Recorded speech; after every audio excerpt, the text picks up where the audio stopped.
আসসালামু আলাইকুম। অনেকেরই ধারণা উপজাতি মানেই বাংলাদেশ বিরোধী, কিন্তু না, এটা ভুল ধারণা। একটা উপজাতি ছেলের কিছু বক্তব্য শুনে আসি, চলুন। যদি ওরা আমাদেরকে ভিসা নীতি বন্ধ করে, আমাদের বাংলাদেশে অতি আরো চাঙ্গা হবে। বাংলাদেশে মিষ্টির দোকান আছে না, হাসিনা চলছে মিষ্টির দোকানে মিষ্টি ছিল না, মিষ্টি খালি হয়ে গেছে। আমি নিজ দায়িত্বে বলছি যে আহ্বান করব বাংলাদেশের 18 কোটি মানুষকে, যেদিন এরা আমাদেরকে ভিসা দেওয়া বন্ধ করবে সে আপনারা সকলে মিষ্টি বিতরণ করবেন। কেন?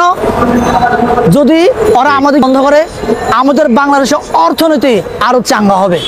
অন্তপক্ষে আমাদের ওখানে চিকিৎসা করতে যায়, আমার মতো ভাই, আমার তো টাকা নাই, গরিব, আমার মতো হাজার হাজার লক্ষ লক্ষ গরিব আছে, এরা বাংলাদেশে চিকিৎসা করে, বাংলাদেশের চিকিৎসা খাত উন্নত হবে। বাংলাদেশ যারা উদ্যোক্তা আছে, ক্ষুদ্র ক্ষুদ্র উদ্যোক্তা, এরা স্বাবলম্বী হবে। তাহলে আমি বলি আমাদের ক্ষতিকার হবে? ক্ষতিকারও হবে না, লাভ হবে। আমাদের লাভ হবে। বাংলাদেশের কিছু নাই ভাই।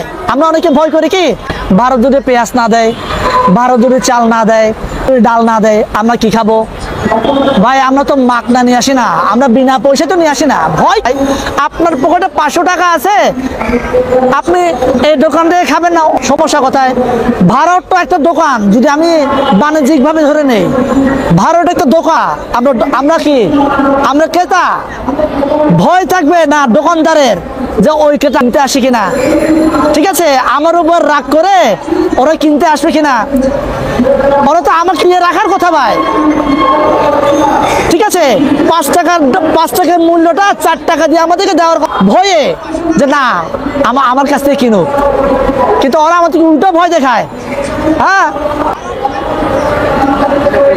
তোমাকে আমার দোকানে আসতে দিব না, যাবো না ভাই তোমার দোকানে আমি, ভয় নেই তো। আমার দোকান হাজার হাজার দোকান আছে, পাকিস্তান দোকান আছে, আমার ভারতের পার্শ্ববর্তী দেশ মায়ানমার দোকান আছে, চীন আছে, শ্রীলঙ্কা আছে, নেপাল আছে, তুরস্ক আছে। ভাই ভয় কিসের? দোকানের অভাব নাই, দোকান বন্ধ করো। আমি চাই তুমি একেবারে নিঃশ্বাসে শেষ হয়ে যাও, ভারতের দোকান বন্ধ। আমি চাই ভিসা বন্ধ করো ভাই।